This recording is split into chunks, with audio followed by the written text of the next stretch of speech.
राधे राधे। राधा वल्लभ श्री हरिवंश। जैसा कि आप सभी को पता है कि श्रीधाम वृंदावन के अंदर आई हुई थी बाढ़, जिस वजह से वृंदावन की परिक्रमा रोक दी गई थी। लेकिन अब स्थिति बिल्कुल सामान्य हो गई है, सामान्य जीवन पहले की तरह हो गया है।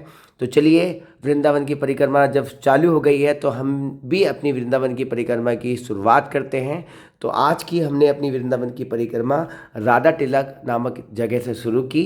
तो आप भी हमारे साथ में जुड़कर इस वीडियो को देखकर मानसिक परिक्रमा कर लीजिए, ताकि आपको भी वही लाभ मिल सके जो लाभ हमें इस परिक्रमा को करने से मिलेगा। तो चलिए, कमेंट बॉक्स में राधे राधे लिखते रहें और साथ में अपने मुखार बिंद से भी श्री राधा रानी का नाम, हमारी किशोरी का नाम लेते हुए अपनी मानसिक परिक्रमा को करते रहें और सुंदर से वृंदावन धाम के अलौकिक से दर्शन करते रहें। ये वृंदावन की परिक्रमा 12 किलोमीटर की परिक्रमा है, जिसको करने में आपको 2.5 से 3 घंटे का समय लग जाता है। तो इस परिक्रमा में जुड़कर सुंदर से अलौकिक से जगहों के दर्शन करते रहें। अब हम अपनी परिक्रमा में पहुंच चुके हैं श्री प्रेमानंद जी महाराज के आश्रम श्री हित राधा केली कुंज। तो आप भी श्री हित राधा केली कुंज आश्रम के बाहर से सुंदर से अलौकिक से दर्शन कर लीजिए और यहीं से ही श्री जी के श्री चरणों में, प्रेमानंद जी महाराज के श्री चरणों में अपनी सुंदर सी अरदास लगा दीजिए और बोल दीजिए, प्रेमानंद जी महाराज की जय, श्री राधा रानी की जय। फिर हम आगे परिक्रमा की तरफ आगे चल दिए और परिक्रमा के मार्ग में हमें रास्ते में बहुत ही सुंदर से श्री लाडली निकुंज वन के दर्शन हुए। तो आप भी श्री लाडली निकुंज वन के सुंदर से अलौकिक से दर्शन कर लीजिए और बोल दीजिए, श्री लाडली सरकार की जय।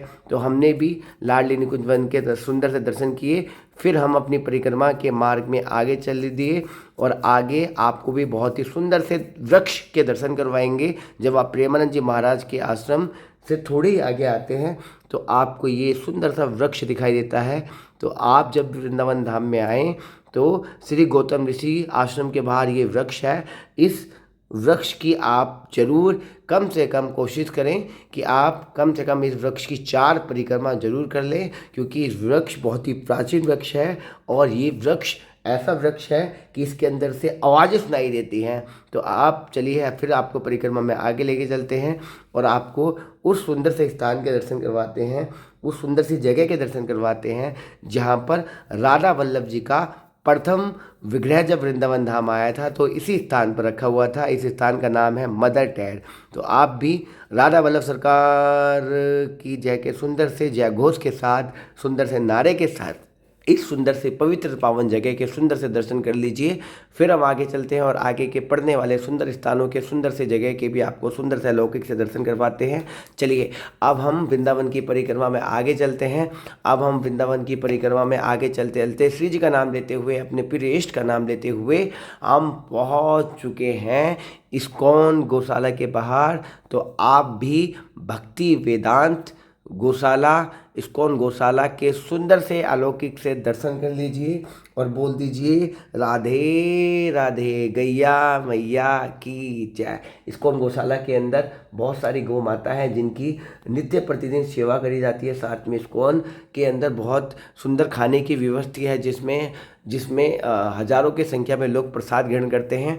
तो ये सुंदर सा नज़ारा आपने देखा। अब हम पहुंच चुके हैं वृंदावन की परिक्रमा में चलते चलते अपने बहुत ही सुंदर से स्थान पर, जिसका नाम है कालीदेव मंदिर। वृंदावन का एक ऐसा स्थान, वृंदावन की एक ऐसी जगह जहाँ पर भगवान ने कालिया नाग का वध किया था, जो वही कालिया नाग जिसने यमुना के जल को दूषित किया हुआ था। तो चलिए, आपको भी सुंदर से दर्शन करवाते हैं अंदर से उस स्थान के, उस जगह के जहाँ पर भगवान ने कालिया नाग का वध किया था। और जो आपको पता है कि अभी यमुना जी में वृंदावन में बाढ़ आई हुई थी, तो देख लीजिए, ये वही स्थान है, ये वही जगह है जहाँ पर आप देखेंगे कि देख लीजिए पानी भरा हुआ है और ये पानी भरा हुआ है और यहाँ पर आप देखेंगे तो आपको यहाँ पर काले नाग दिख रहा होगा, उसके ऊपर भगवान दिख रहे होंगे, कान्हा जी, जो कि उसके फन के ऊपर बैठे हुए हैं। वन के ऊपर खड़े हैं और आपको जो सामने वृक्ष दिख रहा है एक कदम का वृक्ष है, जिसके ऊपर श्यामा श्याम और उनके ग्वालवारे यानी कि उनके सखा, उनके मित्र जो है इस पेड़ पर चढ़ा करते थे और यहीं खेला करते थे। तो ये वो सुंदर सी जगह है, ये वो सुंदर सा स्थान है श्रीधाम वृंदावन की परिक्रमा मार्ग में पड़ने वाला, जिसको कालीदेव नामक मंदिर के नाम से जाना जाता है। तो आपने सुंदर से अलौकिक से दर्शन इस स्थान के किए। देख लीजिए यमुना जी का पानी बिल्कुल अब लास्ट तक आ चुका है, जहाँ तक यमुना जी बहा करती थी बिल्कुल वहीं तक ही पानी आप देख पा रहे हैं। तो ये सुंदर सा नज़ारा वृंदावन की पवित्र पावन भूमि से आप देख रहे हैं। तो आप भी बोल दीजिए कालीदेव सरकार की जय, कालीदेव भगवान की जय, श्री राधा रानी की जय, वृंदावन सरकार की जय। तो चलिए फिर आगे चलते हैं और आगे पड़ने वाले सुंदर से स्थानों के सुंदर से दर्शन करवाएंगे। जब आप वृंदावन की परिक्रमा मार्ग में चलते हैं तो आपको बड़े ही सुंदर से शिवलिंग के दर्शन हो जाते हैं। ये वृंदावन के सबसे बड़े शिवलिंग भी हैं। और अभी जब यमुना जी में वृंदावन धाम में जब बाढ़ आई थी तो ये शिवलिंग पूरे डूब गए थे, तो इनका पूरा का पूरा जल अभिषेक हो गया था। ठीक है, तो आप भी सुंदर से शिवलिंग के सुंदर से दर्शन कर लीजिए और बोल दीजिए हर हर महादेव, हर हर महादेव। और कहा जाता है कि शंकर भगवान के हृदय से हमारे राधा वल्लभ जी प्रकट हुए हैं। तो जब भी आप शंकर भगवान का विग्रह देखें, शंकर भगवान का शिवलिंग देखें, तो उसके सामने जरूर बोल दिया करें राधा वल्लभ श्री हरिवंश, राधा वल्लभ श्री हरिवंश। शंकर भगवान के ये ठाकुर जी हैं। जैसे हम अपने घर में ठाकुर जी रखते हैं, ऐसे ही शंकर भगवान के जो ठाकुर जी हैं वो हमारे राधा वल्लभ जी हैं। अब वृंदावन की परिक्रमा में चलते चलते हम पहुंच चुके हैं श्री मदन मोहन मंदिर। मदन मोहन मंदिर वृंदावन का वो स्थान है, वृंदावन की वो जगह है जहाँ पर श्री प्रेमानंद जी महाराज को लाडली जी का साक्षात्कार हुआ था, लाडली जी के दर्शन हुए थे एक कन्या के रूप में। तो आप भी मदन मोहन सरकार के मदन मोहन मंदिर के सुंदर से अलौकिक से दर्शन देख कर लीजिए और बोल दीजिए मदन मोहन सरकार की जय। वृंदावन की पहचान को एक अलग पहचान देने वाला बड़ा ही खूबसूरत और सुंदर सा मंदिर श्री मदन मोहन मंदिर। तो आप भी मदन मोहन सरकार की जय घोष के साथ, मदन मोहन सरकार के नारे के साथ जय घोष कर दीजिए, बोल दीजिए मदन मोहन सरकार की जय। फिर हम अपनी वृंदावन की परिक्रमा में आगे चलते हैं और परिक्रमा के मार्ग में पड़ने वाले सुंदर सुंदर स्थानों के आपको दर्शन करा रहे हैं।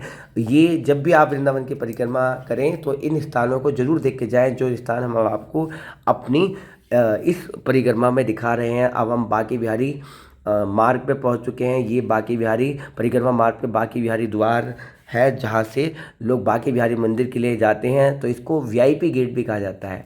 तो आप भी यहाँ से ही, बाहर से ही, चौखट से ही श्री बांके बिहारी लाल जी के श्री चरणों में अपनी अरदास लगा दीजिए, अपनी विनती लगा दीजिए और बोल दीजिए, जय घोष कर दीजिए, बोल दीजिए श्री बांके बिहारी लाल की जय। तो चलिए फिर आगे चलते हैं और आगे पढ़ने वाले सुंदर से स्थानों के दर्शन आपको करवाते हैं। अब हम पहुँच चुके हैं जो कि बांके बिहारी मंदिर के लिए जन साधारण के लिए जो रास्ता जाता है वो ये मार्ग है। और इस प्यारी सी गैया मैया के भी सुंदर से दर्शन कर लीजिए। और आपको अब जो मार्ग दिख रहा है ये वही मार्ग है जहाँ से जन साधारण जन बांके बिहारी मंदिर के लिए जाता है। ये यमुना मैया से थोड़े ही पहले है, इमली तला से थोड़े ही पहले है ये रास्ता है जो कि श्री बांके बिहारी लाल जी के मंदिर के लिए जाता है। तो आपने इसके भी सुंदर से दर्शन किए। अब वृंदावन के वृक्षों को भी सुंदर से दर्शन कर दिए, वृंदावन के वृक्षों के भी। और आगे चलते हैं, आगे पढ़ने वाले सुंदर से स्थानों के भी आपको सुंदर से अलौकिक से दर्शन करवाएंगे।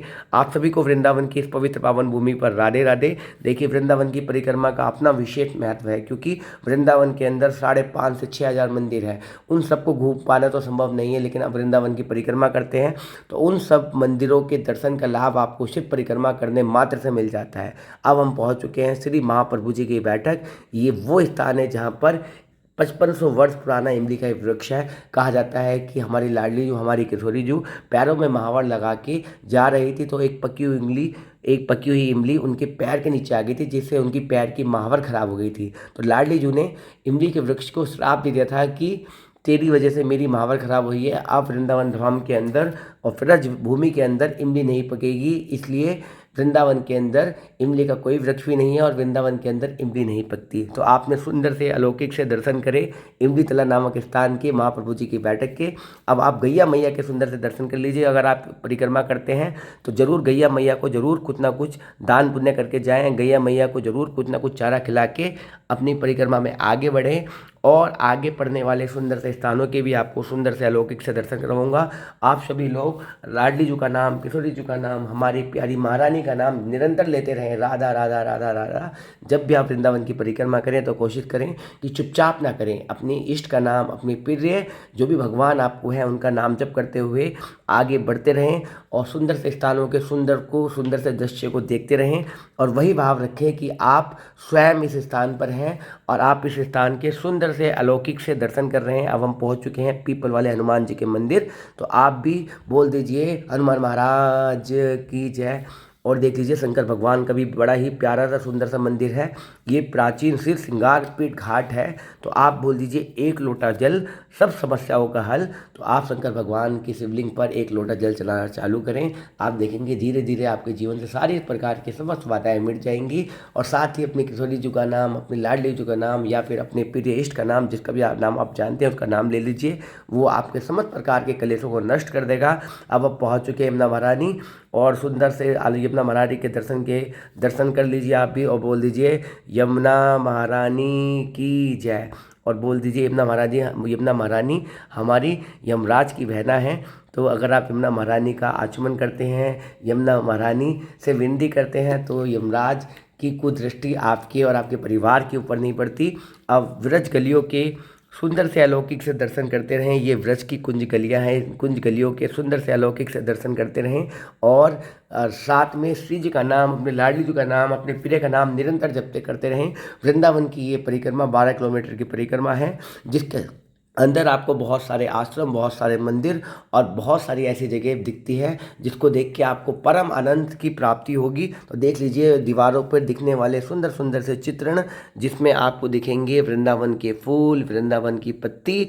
इसलिए कहा जाता है कि मुझे व्रज की दूल बना दे, लाडली शीरा दे। चलिए अब हम पहुंच चुके हैं वृंदावन के निधि वन में और वृंदावन की परिक्रमा मार्ग में पड़ने वाले निधि वन में।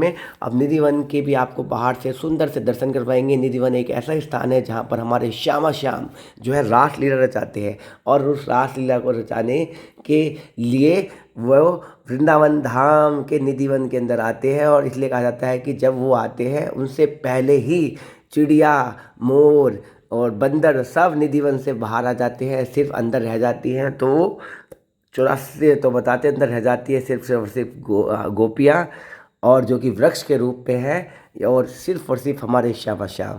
बताते हैं कि ये जो वृंदावन धाम है ये देवताओं को भी दुर्लभ है।